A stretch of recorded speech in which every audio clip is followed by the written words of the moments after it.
안녕하십니까. 오늘은 악몽 같았던 우리나라 축구 대표팀의 평양 경기, 북한이 우리에게 함부로 구는 이유는 무엇일까 하는 제목으로 생각해 보겠습니다. 지난 15일 평양에서 있었던 남북 축구 대회에 임하는 북한 측의 태도는 사람을 집으로 불러들인 뒤에 문을 닫아 걸고 떼거지로 덤벼들어 집단 폭행하듯이 우리 선수들을 위협하며 구타하려는 난장판 같았다는 느낌이 들었습니다. 경기를 마치고 귀국한 우리 선수들의 인터뷰 내용을 들어봐도 그렇고 대한축구협회에서 기자들에게 공개한 90분짜리 축구 경기 동영상을 봐도 공분을 참을 수 없었습니다. 선수들이 승부에 집착해서 경기가 격렬하게 진행됐던 것과는 달리 북한 측은 처음부터 계획하고 치밀한 작전까지 짰던 것이 아니었던가 하는 오해를 받을 만한 짓을 경기가 시작되면서부터 서슴지 않고 자행했습니다. 그런 시각으로 본다면 저들은 스포츠를 통한 우호 친선이 아니라 마치 스포츠를 빙자해서 남북한 사이에 어떤 트집거리를 만들기 위한 것이 아니었을까 하는 의구심마저 들 정도였습니다.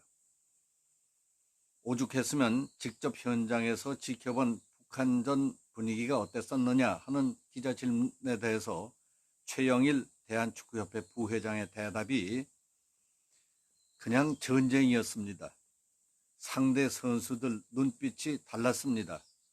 우리는 기술로 축구를 했다면 상대방은 정말 거칠었습니다. 팔꿈치와 손으로 치고 점프를 하면 무릎으로 가격하는 등의 플레이였습니다. 다치지 않고 승점 1점을 따은 것으로도 만족한다고 밝혔습니다. 손흥민 선수는 당시를 다시 떠올리기 싫다는 듯 연신 고개를 절레절레 흔들더니 이번 경기는 목표로 했던 승점 3점을 얻지 못해 아쉬웠습니다. 하지만 선수들 모두 다치지 않고 돌아왔다는 자체만으로도 큰 수확이라고 말했습니다.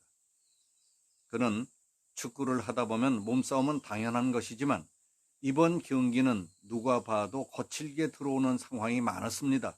정말 심한 욕설도 들었습니다. 기억하고 싶지 않은 욕설이었다고 했습니다. 공개된 동영상을 보면 킥오프 휘슬이 울리자마자 북한 선수들은 일제히 소리를 지르며 달려나와 공격적으로 부딪혔습니다. 미드필더와 수비수들은 공중볼 경합 과정에서 한국 선수들을 팔꿈치와 손으로 여러 차례 가격했습니다. 전반 10분쯤에는 야구 경기에 벤치 클리어링과 비슷한 충돌이 벌어졌습니다. 한국 공격수 나상호와 공중볼 경합을 벌이던 북한 수비수 박명성이 넘어지자 흥분한 북한 선수들이 일제히 달려왔습니다. 북한 수비수 이영철은 정우영의 가슴팍을 양손으로 밀쳤습니다. 바로 앞 벤치에 앉아있던 북한 후보 선수들과 코치진도 일어나서 거칠게 항의했습니다.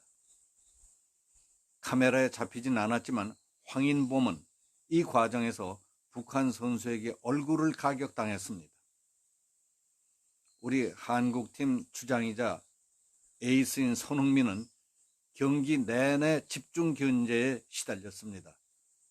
전반 13분 돌파하다 공이 이미 몸을 떠났는데도 북한 수비수 이영철이 뒤늦게 뛰어와서 팔로 가격해 넘어뜨렸습니다. 주저앉아서 허탈한 표정을 짓던 손흥민은 집중력을 잃은 듯 이어진 프리킥을 땅볼로 찼습니다. 손흥민이 공을 잡을 때마다 북한 선수들은 몸부터 부딪히는 더티 플레이로 저지했습니다. 손흥민은 거친 플레이가 북한 선수들의 기선 제압 작전이었을 수도 있겠지만은 그런 것 치고는 심했다면서 북한 선수들이 예민하게 반응하고 심한 욕설도 많이 했다고 말했습니다. 후반전에 들어서도 거친 파울이 나와서 심판이 경기를 중단시키고 구두 경고를 하는 장면이 자주 보였습니다. 파울루 벤투 한국 대표팀 감독은 파울과 경기 중단 상황이 계속 반복되면서 리듬이 자주 끊겨서 경기를 제대로 할 수 없었다고 했습니다. 이날 경기는 관중 없는 무관중 경기가 오히려 북한에게 유리하게 작용했습니다. 영상에는 적막한 그라운드에서 북한 선수들과 벤치의 코치진이 외치는 고함 소리밖에 들리지 않았습니다.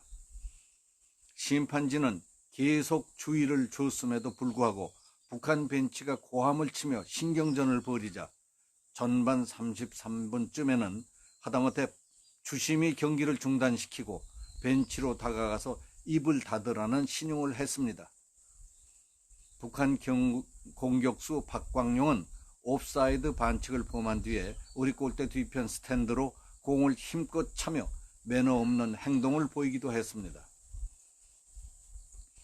지금까지는 주로 경기와 관련되는 얘기를 소개해드렸지만은 출국하기 전부터 경기 외적인 변수들이 적지 않을 것으로 우려했습니다. 그러나 예상했던 것보다 훨씬 충격적이고 생각지도 못했던 일들이 많이 벌어졌던 겁니다. 북한은 우리 취재진과 응원단의 북한 방문을 일체 허락하지 않았습니다. 심지어 TV 생중계 방송조차 협조하지 않았습니다. 4만 명 정도의 관중이 참관할 것이라고 하더니 뜻밖의 관중이 하나도 없는 무관중 경기를 만들어 버렸습니다. 그래서 경기가 시작됐는데도 우리는 뭐가 어떻게 돌아가는지 아무것도 알 수가 없었습니다. 남북한 양팀 선수들이 전반전에 대치 상황을 연출했고 매우 격렬한 경기가 펼쳐졌었다는 정도의 내용밖에 더 알 수도 없었습니다. 평양에서 무슨 일이 있었는지는 선수단이 귀국한 뒤에야 전해 들었던 겁니다. 이것뿐만이 아닙니다. 북한은 우리 선수단을 노골적으로 홀대했습니다.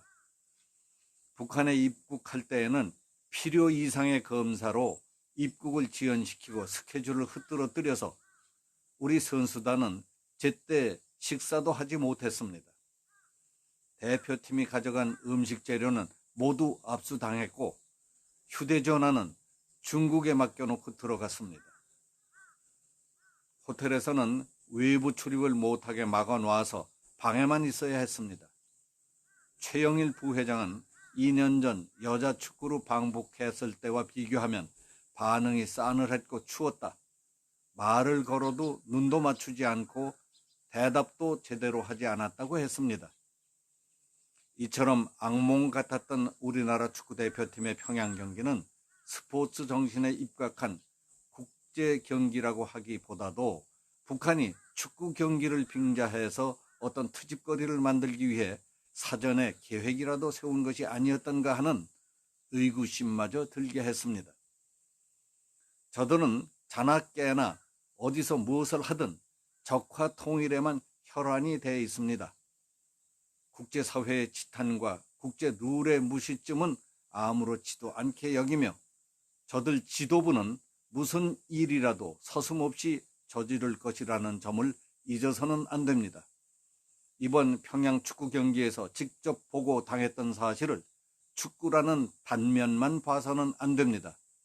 우리가 모든 각도에서 경각심을 갖고 저들을 새로운 각도에서 보며 정신 바짝 차려야 할 때라고 생각합니다. 오늘은 여기서 마치겠습니다.